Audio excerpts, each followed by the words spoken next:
un débat, vous savez, c'est l'échange d'idées, de convictions, donc on verra bien. J'attends de défendre mon livre, qui est un récit de l'histoire de France aussi vivant et passionnant que possible, et de montrer que la conception que Éric Zemmour a de l'histoire de France est notoirement réactionnaire.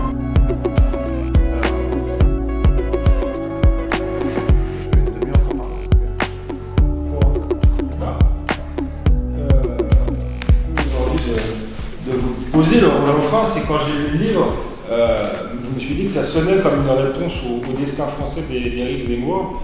Et je me demandais si vous n'aviez pas un rêve caché, c'est tout simplement de devenir le Éric Zemmour de la gauche. Ça n'est pas possible parce que j'ai commencé il y a 3 ans. Je trouve que les programmes d'histoire sont formulés de manière trop abstraite et qu'ils ne respectent pas la logique du récit. C'est par thème.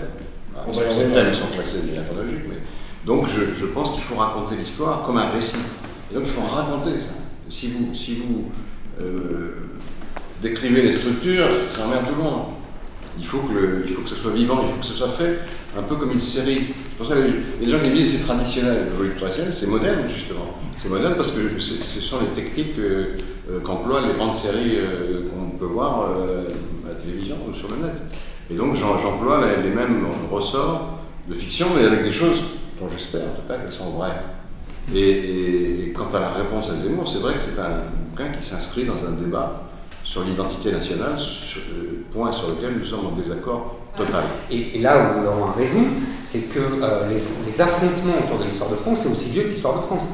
Donc il est normal, il est sain qu'on s'affronte là-dessus, parce que la conception qu'on a de l'histoire de France détermine la vie qu'on a en commun et la vie, la société. La fameuse phrase d'Orwell en 1984 qui tient le passé tient l'avenir et qui tient le présent tient le passé. Donc je crois que là il y a un affrontement idéologique légitime sur l'histoire. Effectivement, je suis en désaccord quasiment total avec, non pas ce qu'il raconte, parce que Oui, factuellement. voilà, factuellement, évidemment, je vais être d'accord avec ça, mais avec toutes les interprétations qu'il fait, je trouve, j'arrive pas, c'est pas de la mauvaise volonté, hein, mais je n'arrive pas à trouver de point commun, pas de point d'accord.